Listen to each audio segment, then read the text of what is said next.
Avec l'aide de Hachem, nous allons continuer ce cours. Nous avons déjà diffusé 2 vidéos.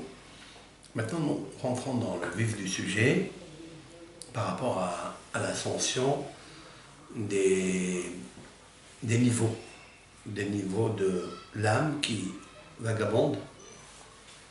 Elles sont abondantes. Ils sont dans l'abondant.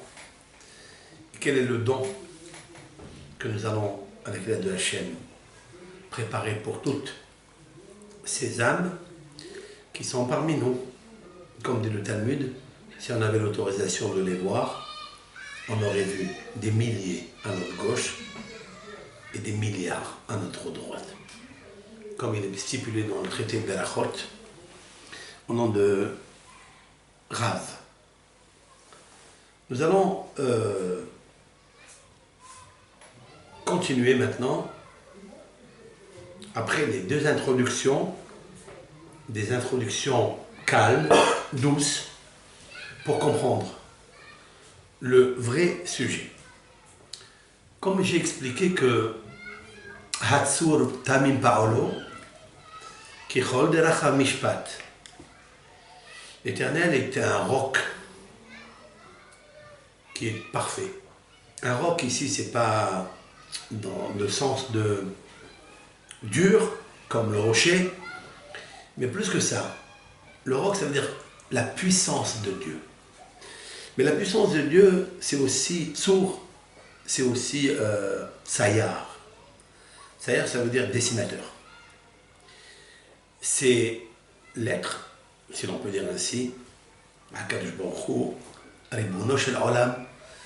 Il est celui qui sait quelle âme dessiner et quelle âme lui apporter un dessin, soit la pierre, le minéral, soit une feuille d'un arbre, soit un fruit, soit un animal, et dans lequel il va le rentrer pour le réparer.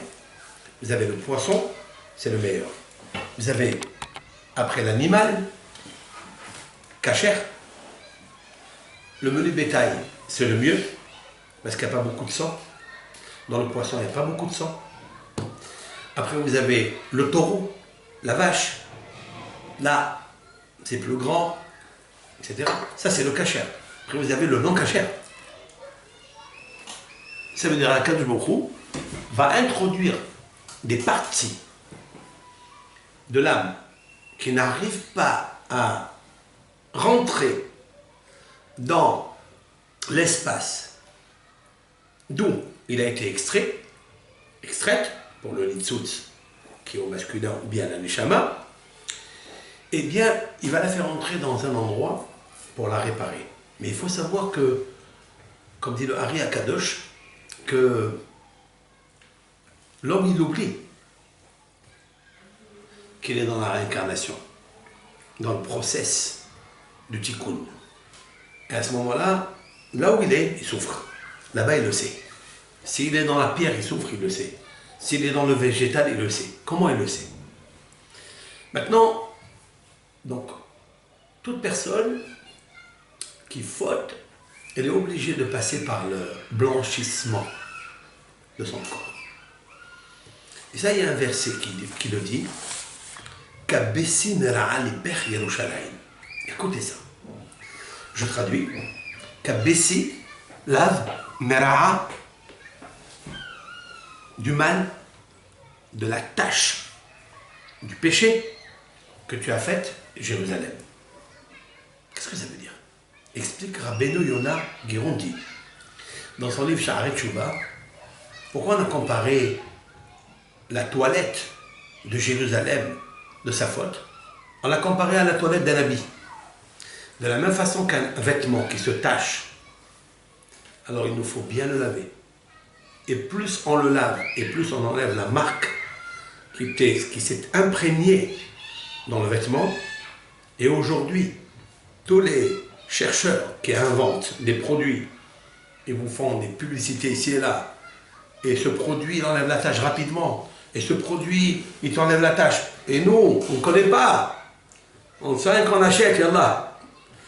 Mais il faut savoir qu'Akadosh Baruch Hu, c'est la meilleure lessive qu'il connaît, parce qu'il est sourd, il est le dessinateur, il connaît l'âme que lui a dessinée, et il lui donne un destin bien particulier pour laver la tâche, pour la faire rentrer dans le niveau le plus grand, dans la main Abba, à côté de lui, ou à côté des tzadikim. Tout dépendra de la toilette, de la lessive et de la teshuva qu'on fera. Donc cette âme-là, elle est obligée de rentrer pendant 12 mois dans le Gehinam. Le Gehinam, ça veut dire c'est une sorte de ce qu'on appelle Nahar Dinor. Nahar Dinor, c'est un fleuve de feu. Et là, Neshama, vous savez qu'elle est feu, puisqu'elle est extraite de Akadosh Baruch Hu, de lui, Akadosh Baruch Hu, Moshe Rabbeinu a écrit dans la Torah, Esh Ochla Hu. L'Éternel est un feu dévorant. Mais pas dévorant pour tuer, mais dévorant pour dévorer les tâches qu'une Neshama s'est entachée dans sa beauté, dans sa splendeur, avec laquelle Akadosh Baruch Hu l'a introduite dans le corps, dans ce monde. Et en fait, ce Nahar Dinor, comment il est créé ce fleuve de Dinor? Dinor, c'est en hébreu Dinor. En arabe, Nor, c'est le feu. En araméen, pareil. Ce feu-là, c'est un feu très fort qui lave les Neshamot. Ah, c'est très clair. Voilà ce que c'est Gehinam. Gehinam, c'est pas un feu qu'on voit comme on voit aux choses physiques. Ah, c'est des feux qui brûlent les bois. Pas du tout. Le corps, il reste ici. Le corps n'est qu'un décor. On est tous d'accord. Mais Dieu, miséricorde, si on est en accord avec lui, sa Neshama va s'accorder avec lui, et Akadosh Baruch Hu, avant d'arriver au trône divin, parce que toutes les Neshamot sont extraites du trône divin, qui c'est à Kavod, avant d'arriver pour rentrer dans ce qui c'est à Kavod, pour qu'elle ait l'honneur, comme jadis, avant de la jeter dans le cheminement d'une vie qui est celle du corps dans ce monde, eh bien, il l'a fait passer dans le Nahar Dinor. Ce Nahar Dinor, il est créé comment? Les Mekoubalim, les Kabbalistes, disent la chose suivante. Et ça, c'est tiré de Ézéchiel.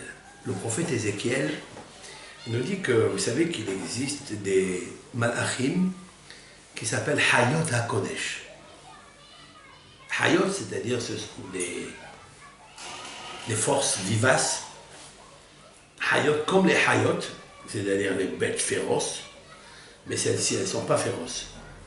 Elles sont très gentilles. Et elles sont des Hayot, des malachim, des forces positives qui font du bien à l'homme. Qu'est-ce qu'elles font, ces Hayot? Elles tiennent les 4 pieds du trône divin. Vous savez, Shamid Barach, il est assis Bashamaïm dans le ciel, comme c'est marqué, Bashamaïm Mechin Kis'o. Dans le ciel, il a Bashamaïm Mechin Kis'o, dans le ciel, il siège. Pour ceux qu'on le dit, ce psaume-là, בשמיים יהי כבוד השם לעולם, ישמח השם במעשיו. בשמיים יכין כיסאו, ומלכותו בכל משלה. הקדוש ברוך הוא, le psalmiste David Ameler, הקדוש ברוך הוא, il a dit, il siège dans le trône divin. Mais ce siège-là, il tient grâce à quoi? Il tient grâce à nos mitzvot. Plus on fait les mitzvot, plus on donne la force, si l'on peut dire ainsi, à Akadosh Baruch Hu et à son royaume. Il y a, comme ici, dans ce monde, car il faut savoir que la royauté de ce monde, elle est comme la royauté du ciel. Ça dit le Zohar Kadosh, Malchuta de Ara, Ke'en Malchuta d'Irkia. J'explique, la royauté qui se trouve ici-bas, elle est comme la royauté d'en haut. La royauté d'ici, de l'époque, on prenait, il y avait 4 gardes du corps, des serviteurs du roi, il le mettait dans un fauteuil, et il le levait, 4.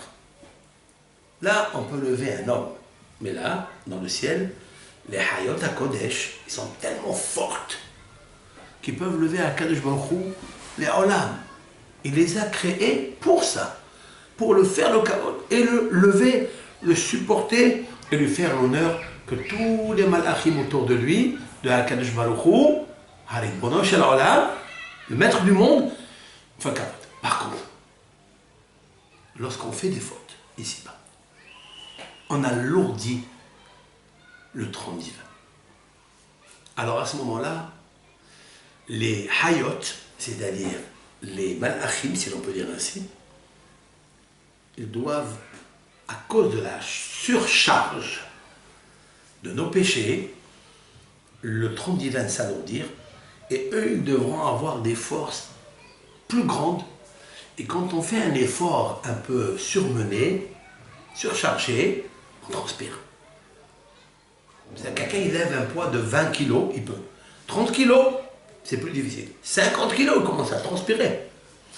Et bien pareil, cette transpiration est due à cause du chauffage que tu as eu pendant la Havera. Quand quelqu'un, ici-bas, il a désobéi à Hachem, il a fait une Havera avec chaleur, toutes les Haverot, le Issara avec chaleur, avec excès et avec excitation, eh bien il s'est chauffé. Et des fois on transpire. À ce moment-là, la transpiration, la Gemara elle dit qu'un malade, quand il transpire, il a guéri. C'est vrai? C'est comme ça que c'est marqué dans la Gemara. La transpiration pour un malade, c'est le début des symptômes de la guérison. Et lorsque l'homme il a fauté avec chaleur, avec transpiration, surtout s'il a fait la Havera avec beaucoup de succès, avec beaucoup de concentration, eh bien, on va alourdir le trône divin, et le trône divin va charger d'un excès de force les malachim qui le tiennent, et ces malachim vont transpirer. De cette transpiration va se sécréter un fleuve. Ce fleuve-là, il est en feu, si l'on peut dire ainsi. Et la Neshama, quand elle arrive, après avoir passé le processus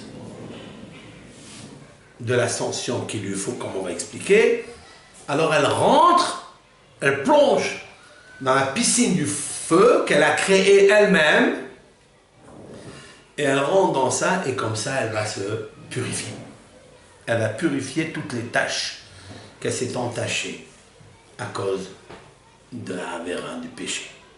Et les Haverot, il y a des milliers de niveaux. Elles sont de toutes couleurs, toutes passionnelles.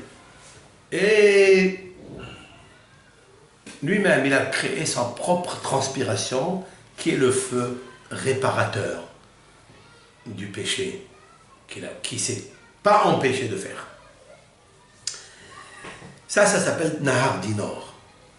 Maintenant, vous allez me dire, est-ce que ça existe une chose pareille? Est-ce que ça existe que l'âme, elle rentre dans un feu, elle ne se brûle pas, elle ne brûle que les tâches, si l'on peut dire, matérielles, provoquées par la faute matérielle? Oui ou non? Le Zohar HaKadosh dit que oui, l'âme ne brûle pas par ce feu de Dinor. Le feu de Dinor, le fleuve de Dinor. Pourquoi? Exemple physique que nous pouvons trouver dans ce monde. Lequel? La salamandre. Zohar dit, Vera Eidout, et le témoignage, il apporte une preuve concrète de notre monde physique ici, le monde de l'action, le monde du matérialisme. Il apporte une preuve de la salamandre. La salamandre, c'est quoi? C'est un lézard. La salamandre, elle, nous pouvons fabriquer des ceintures que l'on met pour attacher notre corps avec le cuir de ce lézard qui s'appelle la salamandre. Cette peau, vous la mettez dans le feu, elle ne brûle pas. Peut-être elle noircit, mais elle ne brûle pas. Même vous mettez un feu fort, elle ne brûle pas. vous avez vu qu'il existe une peau de ce lézard, qui est la salamandre, qui ne brûle pas. Il dit la neshama, c'est pareil. La neshama, elle est de feu. Donc elle peut rentrer dans le feu que vous avez créé, qu'on a créé, et elle ne brûle pas. Elle enlève juste les parasites, les déchets qu'elle a imprimés en elle dans ce Nahar Dinor. Maintenant, d'où elle vient la salamandre? Comment elle naît la salamandre? Rashi, le prince des commentateurs, dans le Talmud, il explique comment. C'est marqué dans un de Rashi que si on prend un four, et on met du bois qui se consume pendant 7 jours, 7 jours, on alimente ce four sans un arrêt, sans un temps d'arrêt, pendant 7 jours d'affilée, il va y avoir une cendre. De cette cendre naît le lézard qui s'appelle Salamandra. Donc, cet animal, enfin, on peut dire, cette salamandre, d'accord, il est né d'où? Du feu. S'il est né du feu, il ne craint pas le feu. Donc c'est une preuve que la Neshama, qui est née du feu de la Kadosh Baruch Hu, eh bien, elle peut passer dans ce Nahar Dinor et elle peut se purifier, épurer les saletés, si l'on peut dire ainsi, qu'elle a attrapées dans ce monde. Tous les virus spirituels qui se sont accrochés dans cette Neshama sont obligés de passer dans ce fleuve, comme j'ai expliqué, qu'elle-même, elle a créé, parce qu'elle a apporté, je répète, la transpiration surplus à Hayot HaKodesh, à des Malachim, qui tiennent le trône divin. Vous avez alourdi, on a alourdi le trône divin, et bien la réparation, elle est par cette transpiration. Comme j'ai expliqué au nom du Talmud, qu'un des symptômes de la guérison d'un malade, c'est quand il commence à avoir de la fièvre, pas de la fièvre, de la transpiration, eh bien, la même chose, le malade, la Neshama malade, sa guérison passe par cette transpiration, comme je viens d'expliquer. Ça, s'il mérite de monter de suite, qu'il lui manquait qu'une épuration de ce fleuve.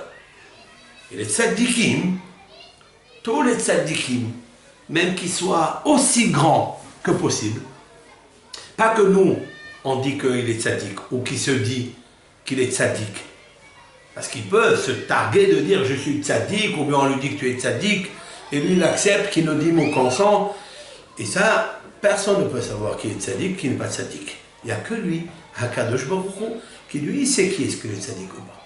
C'est pas parce qu'on vous dit que vous êtes tzadik.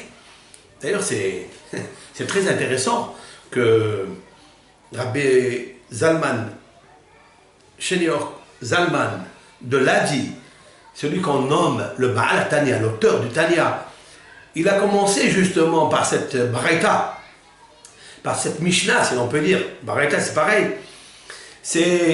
Il a commencé à dire quoi? Il a dit, lorsqu'un homme, il naît, enfin, sa goutte séminale, on lui dit, tu es tzaddik, tu es racha. Dans le ciel, on lui dit, sois tzaddik et ne sois pas racha. Et même si tu es tzaddik, et que le monde entier il dit que tu es tzaddik, il faut qu'à tes yeux, tu sois un racha. Le Rav de Ladi, dans son Tanya, qui est un livre exceptionnel, juste une anecdote, qu'il y a un autre maître qui s'appelle Rabbi Akiva Iger, de mémoire bénie, qui a vécu au temps du Hida, plus petit que lui. Rabbi Akiva Iger, c'est le gendre du Hatam Sofer, le Rabbi Moshe Sofer de Hongrie, son gendre Rabbi Akiva Iger, a dit que jamais il a bougé le livre du Tanya de sa table. Rabbi Akiva Iger, c'est un génie, un géant Torah. Et il a dit que le livre de Tania ne bouge pas de ma plage. Parce que c'est un livre très important. Et je me suis posé la question, mais pourquoi il parle de ça? Pourquoi il a commencé avec cette phrase-là? Que nos Hachamim, c'est un recueil dans Mishnah Sofrim. Pourquoi ils ont commencé avec ça? Quand on dit à toute semence, là où Dieu insuffle la Neshama, on lui dit attention, tu vas descendre dans un monde pourri. C'est un monde de turbulence, un monde d'épreuves. Ils sont innombrables les épreuves qu'une personne peut avoir ici, dans ce monde. Sois tzaddik, ne sois pas rachat.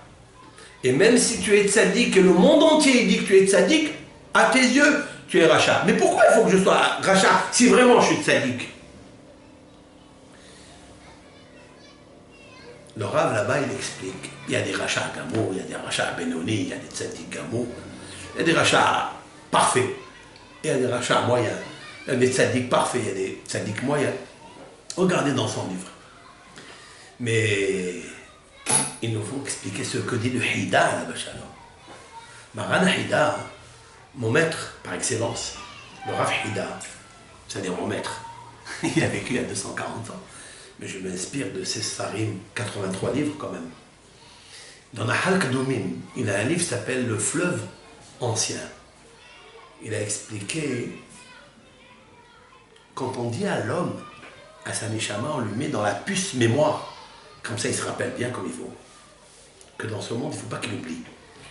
Que quoi? On lui dit, sois tzaddik et ne sois pas rachat. Et même si vraiment tu arrives au niveau du tzaddik, à tes yeux, sois rachat. Pourquoi? Parce que tu ne sais pas qui tu es dans ce Gilgul. Parce qu'il se peut que dans une autre vie antérieure, tu as fait les pires catastrophes du monde. Et tu ne le sais pas. Tu as fait, à tes yeux, sois rachat. Parce que là, on t'a donné la chance et la possibilité de revenir dans ce monde. Pas pour être un rachat complet, ni un rachat moyen, ni un tzaddik moyen, mais un tzaddik complet, parfait. Celui que c'est possible qu'il ne traverse pas le fleuve de Dinor. Et ça, bien sûr, c'est le niveau. Il y avait un tzaddik, le Harizal Akadosh, il a dit qu'il lui est venu dans le rêve, et il lui a dit quelque chose d'étonnant d'ailleurs. Il lui a dit qu'il était tzaddik gamour, mais moi je suis tzaddik gamour. Mais un jour, il a, sans faire exprès, il a fait rentrer du sable dans sa chaussure. Je vous dis ça parce que je veux révéler quelque chose de beau et de vrai, qu'il nous faut connaître, qu'il nous faut accepter. Quoi? Il lui dit qu'avec ça, il est revenu ici dans ce monde. Pourquoi? Parce qu'il a marché en dehors de chez lui, 4 coudées dans une voie publique, Shot Arabim, on appelle ça le Reshut Arabim, c'est le domaine public. Le domaine public, cela veut dire où il y a une discussion entre Rashi et Rambam, comme il apporte le Shulchan Aruch, que d'après Rambam, il nous faut 600 000 personnes qui passent. Je ne sais pas s'il y a aujourd'hui une rue ou un quartier où il y a 600 000, peut-être en Amérique, à Manhattan, là-bas peut-être il y a 600 000 personnes qui passent dans un jour. C'est un vrai Reshut Arabim. Donc si quelqu'un sort d'une voie privée chez lui, dans ce Reshut, avec un objet Shabbat, bien sûr qu'il fait un grand péché. Et ça, il faut éviter, bien sûr, il faut apprendre, il faut éviter gentiment que de respecter le Shabbat convenablement. Pour vivre le Shabbat, d'abord, je ne parle pas de la réincarnation, pour vivre le Shabbat c'est... Mais un Olam Haba, c'est un 60e du paradis. Pour ceux qui le vivent avec toutes les halachot que la Torah demande. Eh bien, il lui a dit comme ça, il a dit, il n'était même pas au courant qu'il avait du sable, de la terre dans ses chaussures, et il a marché 4 pas dans le Reshut Arabim. Mais pour ça, il était obligé d'épurer pour rentrer dans un niveau, il lui a raconté, il est rentré dans un niveau qu'il n'a jamais rêvé rentrer. Et là, dans le Gan Eden, il est dans un endroit idyllique, merveilleux, où tous les senteurs de Nissan, les parfums de Nissan, sont là, il les goûte, il les sent et il profite. Parce que la neshama, elle sent les odeurs des fleurs de l'Issan. Et c'est ça qui est extraordinaire. Tout pourquoi je dis ça, comme je vous ai expliqué que Kadosh Baruch Hu, que vous soyez le tzaddik le plus grand, pour le bien-être de la personne, pour qu'elle puisse, dans un monde éternel, c'est le mot que je voulais dire, parce que ce monde est passager. En fait, réfléchissons 5 minutes, ce monde est un monde aléatoire, éphémère, passager, et en fait, il est complètement plein bourré d'explosifs, que des stress, que des déceptions, des dépressions, qu'est-ce qu'il y a dans ce monde? Comme a dit dans son livre lumineux, Rabbi Moshe Hayom Lotsato, dans son livre Messilat Yesharim, le sentier de la rectitude, montrez-moi une personne parmi 1000 que ce monde lui procure une satisfaction complète. Ça n'existe pas. Ça n'existe pas. Il n'y a pas un qui n'a pas de problème. Soit lui, soit dans sa famille, soit dans ses copains, soit de... On souffre tous pour la terre d'Israël, avec tous les attentats, avec tous les trucs. Tous on souffre de quelque chose. Et ça nous empêche de vivre. C'est normal de souffrir avec toutes ces personnes qui souffrent dans le monde. Donc il n'y a pas. Et même si on trouve un, il dit Ramhal, dans le sentier de l'altitude, quand il arrive à 100 ans, il a tout perdu, il a tout perdu, et là il réfléchit, il dit qu'est-ce que j'ai fait dans ce monde? Je n'ai pas réalisé que je pouvais faire des mitzvot, que je pouvais faire une teshuva complète pour ne pas subir le processus de tous ces catastrophes, ces turbulences. J'ai les moyens de le faire. Je peux le faire. Pourquoi je ne l'ai pas fait? Même les tzadikim qui sont jaloux du dénuptial de leurs camarades, expliquent Ramhal dans le portique de la sobriété. Il a écrit un livre qui est divisé sur un recueil qu'a dit Rabbi Pinhas Ben Yair, le beau-père de Rabbi Shimon Bar Yochai. Il y en avait deux, Rabbi Pinhas Ben Yair, mais celui, le beau-père de Rabbi Shimon Bar Yochai, il a écrit une Mishnah qui dit que la Torah, elle amène à la vigilance au zèle, le zèle à la sobriété, la nikiyut, pas la propreté de la table ou de la cuisine, la propreté de l'âme. Et là, Rabbi Moshe Hayom Lotsato nous dit, dans le portique de la nikiyut, dans le volet de la jalousie, où il amène les statuts, les échelons de la jalousie, parce qu'il y a des niveaux de jaloux, lorsqu'il arrive au tzadikim, il dit eux aussi ils sont jaloux, mais ça n'est pas comme la nôtre, la jalousie que nous avons, d'être jaloux de la villa de l'autre, ou de la femme de l'autre, ou de l'aisance de l'autre. Mais la jalousie de son camarade qui a reçu une couronne spirituelle plus grande que la sienne, alors qu'il pouvait faire pareil que lui. Et il s'est reposé un petit peu dans ce olam. C'est la raison pour laquelle le Shlomo HaMelech dans l'Ecclésiaste, Shlomo HaMelech a dit quelque chose. Kol ma shebekochacha la'asot ta'aseh. Je répète. Kol tout. Ma. Toute chose. Shebekochacha. Qui est dans tes moyens, dans ta possibilité, dans tes forces de faire. Assez. Fais-le. Pourquoi? Ki en heshbon veda'at ve'chokhma. Car il n'y a pas de heshbon, c'est-à-dire de calcul. Veda'at, de connaissance. Ve'chokhma, de sagesse. Bishol asher ata oler shama. Dans le Sheol, c'est-à-dire dans le profond des abîmes, après que la neshama prend congé du corps, tu descends dans un trou. C'est l'affaire du trou. Et là, tu ne peux rien faire là-bas. Même ton heshbon, moi j'ai dit, ton heshbon c'est ton compte bancaire, tu ne peux rien faire avec. Tu vas le laisser à ton héritier ou des fois tu n'as pas. Qu'est-ce que tu vas faire avec tout ça? Dommage. Il dit Shlomo HaMelech, le homme le plus riche du monde, celui qui a gouverné sur le monde entier. Une des paroles de l'Ecclésiaste, Kohelet, quelque chose d'extraordinaire. Ça veut dire qu'il t'avertit de qu'est-ce que tu es en train de faire, de dormir? Tu as des ours qui somnolent, qui hibernent. 6 mois. Nous, on dort 60 ans. On fait rien. Donc, tout cela, qu'est-ce que fait Akadosh Baruch Hu? Il nous réveille par la notion de ce tikkun-là. C'est la raison pour laquelle, avec l'aide de Hachem, nous allons pratiquer la Birkat HaIlanot. Combien de bienfaits l'ont fait pour nous, et tous ceux et celles, les âmes enracinées dans les Neshamot, c'est-à-dire Nefesh, Ruach et Neshama, qui sont de notre Shoresh, c'est-à-dire de la même racine, comme l'arbre qui pousse, si on parle ici du végétal, comment les sortir de là? Par nos prières, par les bénédictions que nous allons faire, ce jour de Rosh Chodesh Be'ezrat Hashem.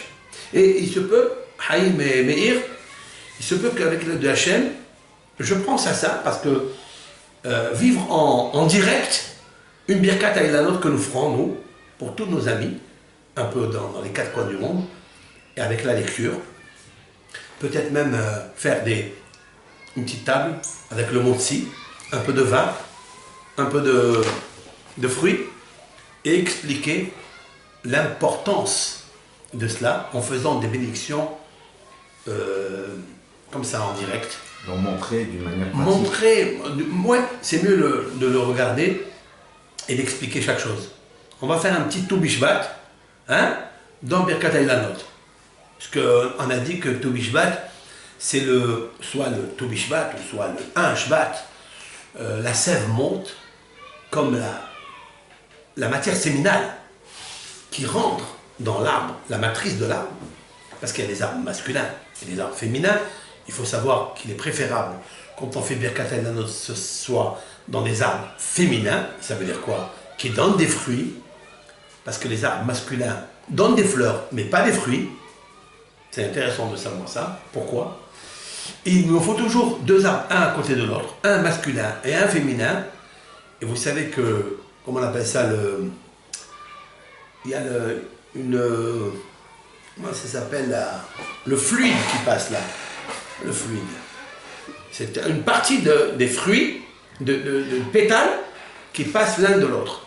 Ça veut dire qu'il y a des arbres féminins qui ne donnent pas de fruits, qui ne font pas des fleurs, parce qu'ils n'ont pas reçu ce qu'on appelle le sperme de l'arbre masculin, qui va rentrer dans la matrice de l'arbre féminin. Sinon, il ne peut pas donner. Comme la Gemara raconte qu'il y avait un monsieur, il avait des arbres, et jamais ils lui ont donné des fruits. C'était en Israël, des palmiers, jamais ils ont donné de dattes. Et voilà qu'un homme, il passe, un connaisseur, il passe par là-bas, et il se plaint, il dit, écoutez Rav, faites-moi une bracha, s'il vous plaît, parce que mes arbres sont magnifiques, mais ils ne donnent pas des fruits. Il lui a dit, ils sont féminins, il a regardé. Alors la différence qu'il y a entre féminin et masculin, c'est comme le sol pleureur. Vous savez, le sol pleureur, il y a des pleurs, il y a qui pleurent, il y a qui sont dans le sol et qui pleurent, ça veut dire. Et il y a qui sont dans le sol et qui montent. La différence qu'il y a entre mâle et femelle, c'est que le sol mâle, les branches montent vers le haut, comme l'homme. Et le sol pleureur, lui, il est féminin, il tombe vers le bas. C'est pour ça qu'il pleure. Et celui-là, c'est pas le bon pour la pratique de la mitzvah de l'oulav. Quand on prend le sol avec le myrte, le cédra et le palmier. Alors il lui a dit, votre verger, il n'y a que des palmiers féminins. Mais il manque un palmier masculin.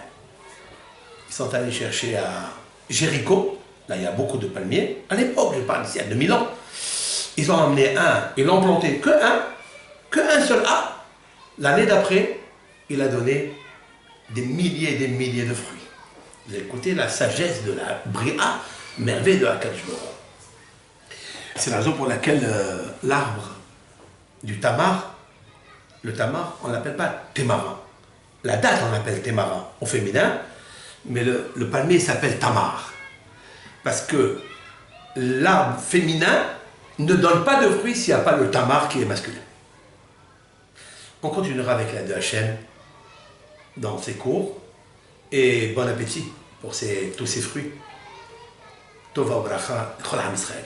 Chol ha'olam kulo. Amen. Amen et amen.